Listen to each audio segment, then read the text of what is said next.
Hello, welcome to today's podcast on Rudy's Pod. Today we'll be talking about one of the greatest books, Captain Courageous by Rudyard Kipling. It was published around 1897. Here's a little info about Kipling. Kipling was born on December 30th, 1865 in Mumbai, India, and died January 18, 1936 in London. He was a famous English journalist, a short story writer, and a poet. He has made multiple short story books, but his most famous book was The Jungle Book. In 1907, he won the Nobel Prize for Literature. He was also one of the most popular writers in England. Here are the characters of the story. So first we have Harvey Chain Jr. Harvey Chain Jr. is the main character of the book.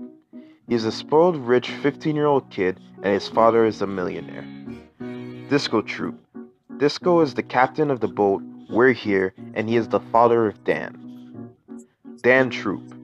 Dan is the son of the captain, he's a very good fisherman, and he is the only child on the boat We're Here, other than Harvey. Here's a little summary about the book. Harvey is on a boat trip to Europe so Harvey can continue his education there. Later, Harvey decides to go outside the boat and take a smoke. Harvey gets seasick and a big wave comes and hits the boat and he gets knocked over into the sea. Desperately crying for help, Harvey passes out in the middle of the sea. Luckily, Harvey gets rescued by a group of sailors. On the boat, We're Here. Harvey is now in a situation where he couldn't return home immediately because the sailors were on a year-long fishing trip. Harvey promised the captain, Disco Troop, that he is a millionaire and that his father would pay him for his return. But the captain wouldn't believe him because he doesn't know much about the kid. Since Harvey isn't used to getting said no to, he decides to throw a tantrum. Harvey keeps on annoying the captain to bring him back home, so to shut him up, the captain, Disco Troop, decides to punch Harvey in the face, leaving him with a bloody nose. At this moment, Harvey realized that he had no power and that he had to face reality and try to fit in with the other sailors so it can go smoothly for him. Disco promised Harvey that he'll pay him $10 a month until the day he returned to his family. While Harvey was on the boat, Dan was the only one that believed that Harvey was actually a millionaire, but he couldn't do much to help Harvey go back home, so he taught Harvey the basics on how to be a fisherman. In Harvey's journey, he's seen multiple of boat crashes and multiple of dead bodies. Once when Harvey and Dan went out fishing at night, they caught a dead Frenchman with his face all messed up. Later on in the book, Harvey becomes a great fisherman, and it was time for the boy to finally return to his old life. Once Harvey has been found by his mother, she congratulates them for saving his son, and then once the captain, Disco Troop, meets Mr. Chain, Harvey's father, he gives them a big amount of money for saving his son. Both of Harvey's parents have realized that there's a great change in Harvey's attitude, and when they asked Harvey how he changed this quickly, he told them that after Disco Troop punched him in the face, his life completely changed. The last time Harvey was with Disco Troop and the crew was at Memorial Day, where they announced all the sailors that have died this year. But they later left because Harvey's mother couldn't take it anymore. They gave their goodbyes and they continued with their lives. Like many unfortunate young people, Harvey had never in all his life received a direct order. Never. At least without long and sometimes tearful explanation of advantage of obedience and the reason for the request. Since Harvey isn't used to getting order around back in his old life, this new life he will have to learn how to accept and play his role on the ship. Harvey's first lesson he learned was on a fishing trip with Dan, the son of Disco Troop, the captain. Harvey saw something that looked like a strawberry and he decided to pick it up to observe it. He started getting a stinging sensation in his hand which felt like needles. Dan told him that he should never ever pick up something in the sea with a naked hand. and from this point on, Harvey was extra careful when he saw things in the sea.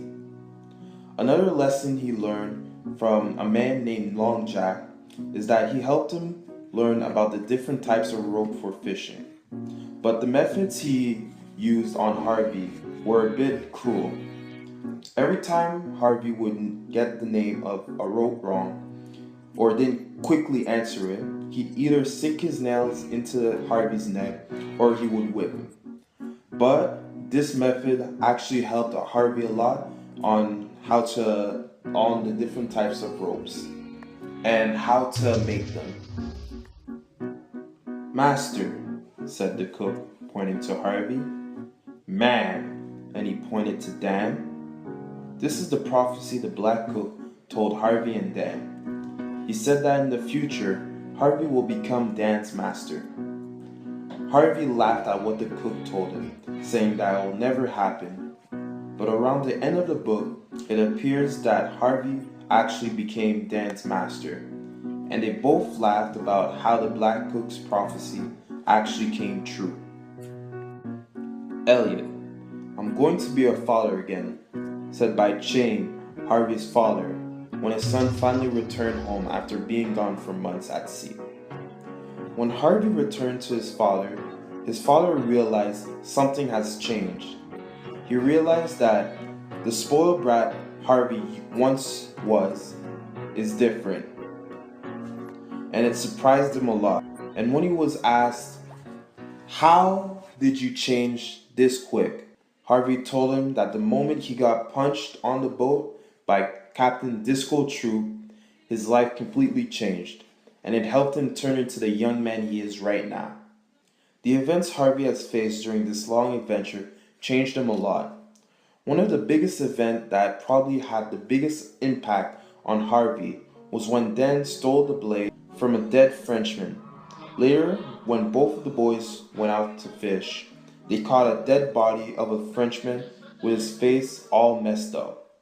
The boys decided to put all the fish that they caught back into the sea, and they got rid of the blade because they believed that it was cursed. The reason why I enjoyed this book is that I felt it was great to see how Harvey grew up in the book. And I like the fact that he went from being a spoiled kid to being a great person that everyone loves. Two themes I found in this book was acceptance and luck. Acceptance because after the incident that happened to Harvey, Harvey had to accept it and start living life like a sailor. Luck because he was lucky that the a sailor from the boat We're Here actually found Harvey to save him, or else he would have been dead. The type of people I feel that would really enjoy this book is the type of people around the age 15 to 23 that likes a great adventurous book. Because the book has a great storyline and a great ending, and there's no reason why anybody would hate this book. In 1937, they made a Captain's Courageous movie, but I wouldn't recommend you guys to watch it because the book is a lot better than the movie. Alright, this will be the end of my podcast, so don't forget to subscribe to the podcast for daily talks about the most interesting books out there. And don't forget to follow us on Instagram, Twitter, Visco, all on at Rudy's Pod 101. Also, don't forget to swipe right on Tinder. Alright, see ya!